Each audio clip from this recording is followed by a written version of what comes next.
What is adaptability and why should a leader have this trait? Well, we're going to talk about that coming up right now.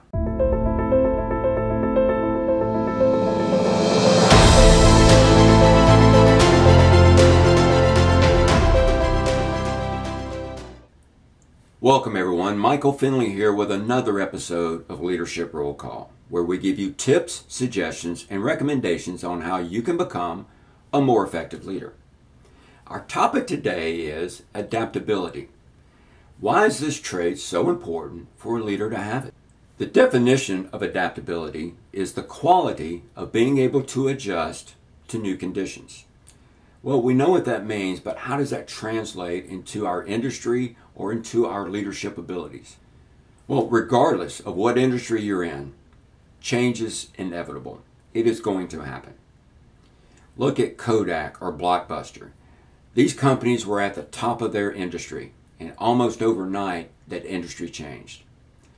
So we know change is coming, and how we react to change is going to prove whether or not we are a good leader. Leaders all over the world are facing change and complexity.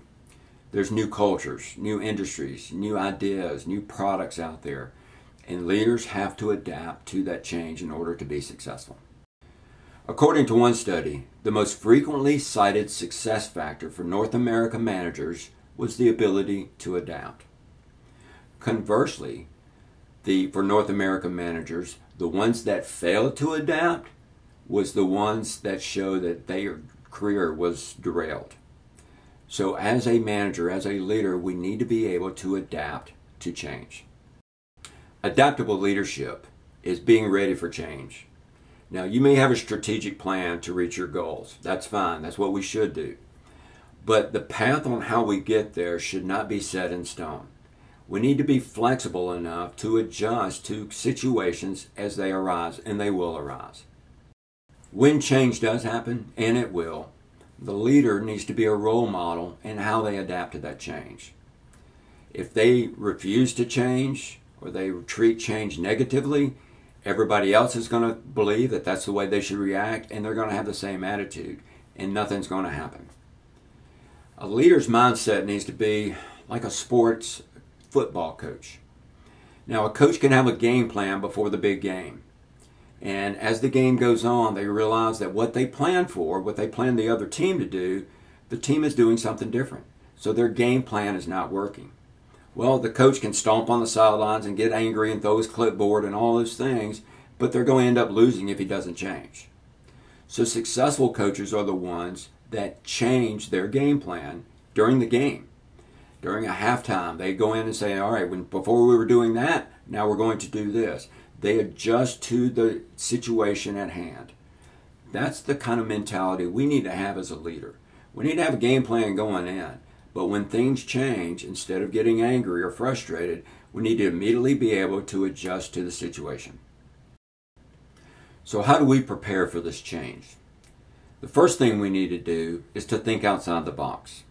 If we do things the same way, we follow the same procedures or the same processes over and over and over, it's eventually going to catch up to us.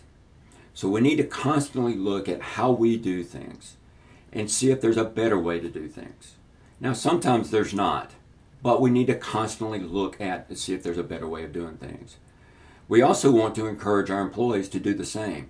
And if they come up with an idea, have them bring it to us. The second thing we want to do is not automatically say no. When someone brings an idea, don't automatically shut them down.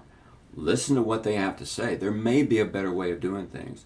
And this encourages others on your team to constantly look for innovation. So don't automatically say no. We also want to make sure our interpersonal style is adaptable to our diverse workforce. So some people need a pat on the back. Some people need a little nudge to get them going. We need to be flexible enough in our interpersonal communication with others to see how we can more effectively motivate them or lead them. Now, I'm talking about our employees, our coworkers, or even our customers. We need to be flexible or adaptable to them, not them to us. There is no doubt that in today's world, leaders are under more and more pressure to produce and to perform. But by being adaptable to situations, you can succeed. So I hope this brief overview is beneficial to you. If you have a question about this topic or any topic you would like to see, please put it in the comments section below. And if you haven't already, please consider subscribing to our channel. Until next time, good luck with being an adaptable leader.